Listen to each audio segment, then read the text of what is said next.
Cricket जगत के most destructive player जो किसी भी मैच का रुख बदल सकते हैं। हालांकि उन्होंने इंटरनेशनल क्रिकेट से तो संन्यास ले लिया है, लेकिन अभी भी वो T20 लीग्स में खेलते हुए नजर आते हैं। जी हाँ दोस्तों, मैं बात कर रहा हूँ AB डिविलियर्स के बारे में, जिन्होंने क्रिकेट जगत में अपनी एक अलग ही पहचान कायम की है और ऐसा उन्होंने करा है अपने अनप्रेडिक्टेबल शॉट्स और शानदार फील्डिंग की वजह से। डिविलियर्स उनके फैंस के बीच मिस्टर 360 और सुपरमैन के नाम से भी जाने जाते हैं और उनके ज्यादातर 360 शॉट्स का नजारा IPL में देखने को मिलता है, जिस वजह से न केवल साउथ अफ्रीका में बल्कि इंडिया में भी ABD के फैंस की संख्या करोड़ों में है। आज की इस वीडियो में हम मिस्टर 360 यानी AB डिविलियर्स से जुड़े हुए कुछ ऐसे इंटरेस्टिंग फैक्ट्स के बारे में जानेंगे जो अब तक आप लोगों को नहीं पता होंगे और आप में से कई लोगों के लिए शॉकिंग भी साबित हो सकते हैं। नंबर 1, AB डिविलियर्स, जिनका पूरा नाम अब्राहम बेंजामिन डिविलियर्स है। इनका जन्म 17 जनवरी 1984 को साउथ अफ्रीका के बेला बेला नाम की जगह पर हुआ था। इनके पिता अब्राहम B डिविलियर्स पेशे से एक डॉक्टर थे और एक रग्बी प्लेयर भी रह चुके थे, इसीलिए AB को भी बचपन से ही स्पोर्ट्स खेलने के लिए मोटिवेट किया करते थे। इनकी माँ का नाम मिली डिविलियर्स, जो कि पेशे से एक रियल एस्टेट ब्रोकर थी। दोनों ही माता पिता अच्छे प्रोफेशंस में काम करने की वजह से अपने बच्चों को एक सिक्योर्ड चाइल्डहुड दे पाए थे। AB अपने तीनों भाइयों में सबसे छोटे हैं और इसी वजह से उनकी अपब्रिंगिंग खूब लाड प्यार से हुई। स्पोर्ट्स में लगाव होने की वजह से जब कभी भी स्कूल में स्पोर्ट्स कॉम्पिटिशन्स होते थे तो AB डिविलियर्स उनमें पार्टिसिपेट करते थे और कई मौकों पर जीत भी हासिल करते थे, जो उनके मनोबल को और भी ज्यादा बढ़ाता था और उन्हें दूसरे स्पोर्ट्स भी ट्राई करने के लिए मोटिवेट करता था। कहा जाता है कि सबसे ज्यादा कॉन्फिडेंस किसी भी फील्ड में तभी आता है जब आपके पास उस फील्ड में कोई एज हो, जिस वजह से आपको छोटी छोटी सफलताएं भी मिलती रहें, और ऐसा ही कुछ डिविलियर्स के केस में भी हुआ। जैसे जैसे ABD को स्पोर्ट्स में अच्छे रिजल्ट दिख रहे थे, वैसे वैसे वो और भी ज्यादा स्पोर्ट्स में खुद को कॉन्फिडेंट फील कर पा रहे थे और इसी तरह से एज अ स्पोर्ट्समैन उनकी कैपेबिलिटी भी काफी ज्यादा बढ़ने लगी थी।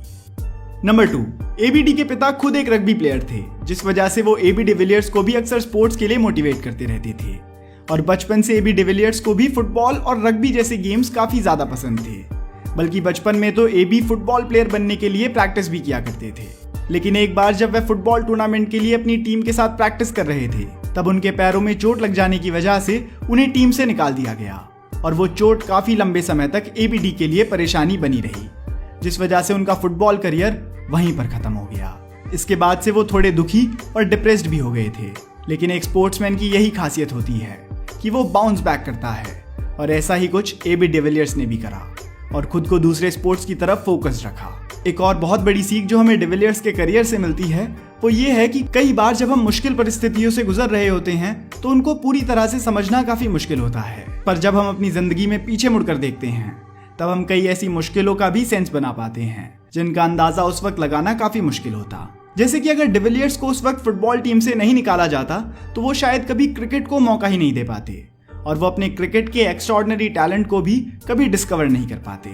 डिविलियर्स की सिचुएशन में एक इंग्लिश की कहावत बिल्कुल फिट बैठती है, you can't connect the dots looking forward, you can only connect them looking backwards. Number 3, दोस्तों अक्सर हमें ये देखने को मिलता है कि स्पोर्ट्स से जुड़ा होने के बाद से अधिकतर खिलाड़ी पढ़ाई पर इतना कॉन्सेंट्रेट नहीं कर पाते, लेकिन AB डिविलियर्स स्पोर्ट्स के साथ साथ पढ़ाई में भी काफी अच्छे थे, जिस वजह से उन्हें south African president Nelson Mandela से एक साइंस प्रोजेक्ट के लिए मेडल भी मिला था। डिविलियर्स ने अपनी शुरुआती पढ़ाई अफ्रीकानीज होयरसोन स्कूल से की और उस समय उनके क्लासमेट फाफ डु प्लेसिस हुआ करते थे, जो कि आज एक बहुत सक्सेसफुल क्रिकेटर हैं और आप लोग इनके बारे में IPL में खेलने की वजह से जानते भी होंगे। फाफ डु प्लेसिस और AB डिविलियर्स अभी भी काफी अच्छे दोस्त हैं। इसके अलावा ABD ने अपने इंटरव्यूज में ये भी बताया है कि वो मेडिसिन की पढ़ाई करके एक डॉक्टर बनना चाहते थे और इस फील्ड में काफी इंटरेस्ट होने की वजह से उन्हें इसको परसू ना कर पाने का काफी पछतावा भी है। शायद आपको पता ना हो कि डिविलियर्स न केवल एक अच्छे क्रिकेटर हैं बल्कि इससे पहले भी वो कई दूसरे स्पोर्ट्स में अच्छे लेवल पर परफॉर्मेंस दे चुके हैं। वो शुरुआत में अपने स्कूल की तरफ से अंडर 16 कैटेगरी में हॉकी खेला करते थे, जिसके लिए उन्हें south Africa junior national hockey team के लिए भी शॉर्टलिस्ट कर लिया गया था। इसके अलावा वो साउथ अफ्रीकन स्कूल्स में एक स्विमिंग रिकॉर्ड होल्डर भी हैं और साथ ही में उन्होंने अंडर 19 बैडमिंटन टीम को भी रिप्रेजेंट किया था। इसके अलावा de Villiers south Africa junior Davis cup tennis team के भी मेंबर रह चुके हैं और अपने स्कूल के लेवल पर उन्होंने काफी सारी 100 मीटर रेसेस भी जीती हैं। नंबर 4, अपनी पढ़ाई लिखाई पूरी करने के बाद AB डिविलियर्स पूरे तरीके से क्रिकेट की प्रैक्टिस में जुट गए और 2004 में इन्हें पहली बार साउथ अफ्रीका की तरफ से टेस्ट डेब्यू करने का मौका मिला और उसके बाद 2005 में ODI और फिर 2006 में इन्होंने साउथ अफ्रीका की तरफ से ही T20 डेब्यू भी करा। अपने टेस्ट करियर में डिविलियर्स ने करीब 8000 रन बनाए, जिनमें करीब 22 सेंचुरी और 46 हाफ सेंचुरीज शामिल हैं। इसके अलावा वो अपने टेस्ट करियर में 78 बार नॉट आउट रह चुके हैं, जो कि अपने आप में ही एक वर्ल्ड रिकॉर्ड है। 2012 तक डिविलियर्स ओकेजनली विकेट कीपिंग भी किया करते थे, लेकिन उनके टीम के रेगुलर मार्क बाउचर के रिटायरमेंट के बाद से एबी डिविलियर्स ने टेस्ट, ओडीआई और T20 तीनों फॉर्मेट्स में विकेट कीपिंग करना शुरू कर दिया। और फिर 2015 के आते आते उन्होंने इंटरनेशनल क्रिकेट में विकेट कीपिंग को क्विंटन डी कॉक को सौंप दिया। हालांकि आज भी वो आईपीएल में आरसीबी के लिए विकेट कीपिंग और बैटिंग दोनों ही करते हुए नजर आते हैं। आपको इनकी विकेट कीपिंग से जुड़ा ही एक इंटरेस्टिंग फैक्ट बताऊं तो ये एक टेस्ट मैच में सबसे ज्यादा catches as a wicket keeper लेने के रिकॉर्ड होल्डर हैं। ये रिकॉर्ड उन्होंने 2012 में पाकिस्तान के खिलाफ खेले जा रहे एक मैच में हासिल करा था, जब उन्होंने एक ही मैच में 11 कैचेस लिए थे। इसी मैच में उन्होंने एक सेंचुरी भी लगाई थी, और ऐसा करके वो पहले ऐसे क्रिकेटर बने थे जिसने एक ही मैच में 10 डिसमिसल्स और एक सेंचुरी लगाई हो। नंबर 5, वैसे तो एबी डिविलियर्स के रिकॉर्ड्स की लिस्ट काफी ज्यादा लंबी है, जो कि एक वीडियो में कवर कर पाना भी शायद मुश्किल हो, लेकिन अगर मैं इनके रिकॉर्ड्स की लिस्ट शुरू करूं तो 18 जनवरी 2015 इनके लिए रिकॉर्ड ब्रेकिंग टाइम रहा, क्योंकि उसी दिन उन्होंने वनडे क्रिकेट में फास्टेस्ट 50 और फास्टेस्ट सेंचुरी का रिकॉर्ड अपने नाम करा। उस दिन वेस्ट इंडीज के खिलाफ खेलते हुए डिविलियर्स ने मात्र 16 गेंदों में 50 और 31 गेंदों में 100 लगाकर ये रिकॉर्ड अपने नाम करा। सिडनी के ग्राउंड में एबी डिविलियर्स की इस धाकड़ पारी की वजह से साउथ अफ्रीका की टीम ने वर्ल्ड कप हिस्ट्री में सेकंड हाईएस्ट टोटल स्कोर खड़ा किया, जो कि 408 रन का था। और 2015 वर्ल्ड कप में एबी डिविलियर्स की कैप्टनसी के अंडर साउथ अफ्रीका ने सेमीफाइनल्स के लिए भी क्वालिफाई किया था। हालांकि फाइनल्स में उन्हें न्यूजीलैंड से हार का सामना करना पड़ा। और इसी वर्ल्ड कप टूर्नामेंट में मार्टिन गुप्टिल और कुमार संगकारा के बाद से 482 रनों के साथ AB de Villiers third highest run scorer थे। आपको जानकारी के लिए बता दूं कि एबी डिविलियर्स एक बार नहीं बल्कि 3 बार ICC ODI player of the year रह चुकी हैं। उनको ये अवार्ड 2010, 2014 और 2015 में मिला था। नंबर 6, 23 मई 2018।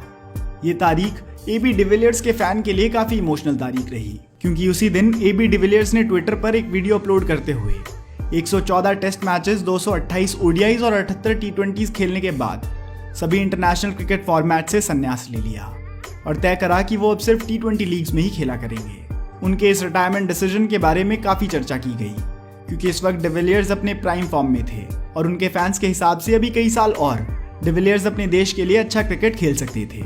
इसके जवाब में डिविलियर्स ने बताया कि उन्हें इस रिटायरमेंट की जरूरत इसलिए थी क्योंकि वो खुद को और अपने परिवार को समय नहीं दे पा रहे थे, और कई सालों से अपने देश को इंटरनेशनली रिप्रेजेंट करने से उनके ऊपर प्रेशर भी काफी ज्यादा हो गया था। उन्होंने कहा कि इस प्रेशर को हैंडल करना हर किसी के बस की बात नहीं है, क्योंकि लाखों करोड़ों फैंस आपसे हमेशा अच्छे क्रिकेट की उम्मीद करते हैं। और उन्होंने ये भी कहा कि अब मेरा इंटरनेशनल क्रिकेट में समय पूरा हो चुका है और अब दूसरे नए टैलेंट्स को खेलने का मौका मिलना चाहिए। उनके फैंस उनकी इस बात से बिल्कुल संतुष्ट हुए, और फैंस इस बात से खुश भी थे कि वो अभी भी डिविलियर्स को आईपीएल और दूसरी T20 लीग्स में खेलते हुए देख सकेंगे। नंबर 7, वैसे तो एबी डिविलियर्स की हर एक पारी में कुछ अलग ही बात होती है, लेकिन 2008 में इंडिया के खिलाफ जब एबीडी ने दोहरा शतक लगाया था तो वहां से उनको एक अलग ही पहचान मिली, क्योंकि ऐसा कारनामा इंडिया के खिलाफ पहले किसी ने भी नहीं किया था। 217 रन की वो शानदार पारी हमेशा ये बात याद दिलाती है कि ये खिलाड़ी कुछ भी कर सकता है। हालांकि ऐसा बताया जाता है कि एबी डिविलियर्स वेस्ट इंडीज के बॉलर्स के खिलाफ खेलना ज्यादा पसंद करते हैं, क्योंकि एबीडी के बल्ले से फास्टेस्ट ओडीआई 150 भी वेस्ट इंडीज के खिलाफ खेलते हुए ही आया है। नंबर 8, इसमें तो कोई शक नहीं है कि डिविलियर्स का इंटरनेशनल क्रिकेट करियर काफी ज्यादा शानदार रहा।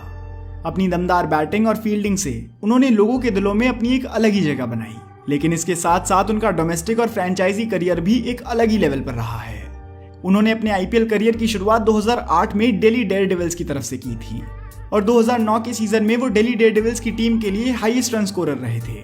लेकिन जब अगले सीजन डिविलियर्स की परफॉर्मेंस थोड़ी कम हुई तो दिल्ली की टीम ने इन्हें ड्रॉप कर दिया, और यहीं आरसीबी ने $1.1 मिलियन देकर डिविलियर्स को अपनी टीम के लिए खरीद लिया, और उसके बाद से वो लगातार आरसीबी की तरफ से खेलते हुए नजर आ रहे हैं और डेथ ओवर्स में आरसीबी के सबसे डिस्ट्रक्टिव और सक्सेसफुल बैट्समैन के तौर पर उभर कर सामने आए हैं। जब कभी भी वो चिन्नास्वामी स्टेडियम में खेलते हैं तो एबीडी के नाम की गूंज पूरे स्टेडियम में सुनाई देती है।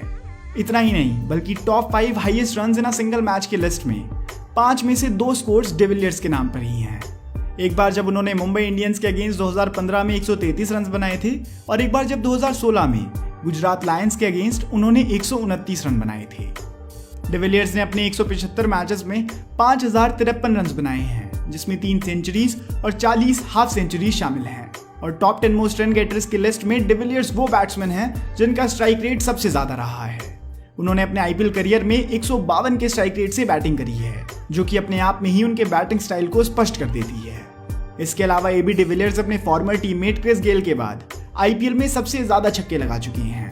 डिविलियर्स ने अपने आईपीएल करियर में 244 सिक्सेस और 406 चौके लगाए हुए हैं। नंबर 9। दोस्तों, कभी कभी तो विश्वास नहीं होता कि एक इंसान इतना मल्टी टैलेंटेड कैसे हो सकता है। एबी डिविलियर्स अलग अलग तरीके से स्पोर्ट्स में तो माहिर हैं ही, इसके साथ ही वो सिंगिंग भी करते हैं और कई बार तो उन्होंने आईसीसी अवार्ड्स में भी अपनी सिंगिंग की परफॉर्मेंसेस दी हैं। उनका रिलीज किया हुआ एक गाना जो कि काफी ज्यादा पॉपुलर हुआ था, उसका नाम था show them who you are. इस गाने को 2009 में एक एंथम की तरह बजाया गया था, जब साउथ अफ्रीका ने ऑस्ट्रेलिया के खिलाफ 15 सालों के बाद जीत हासिल करी थी।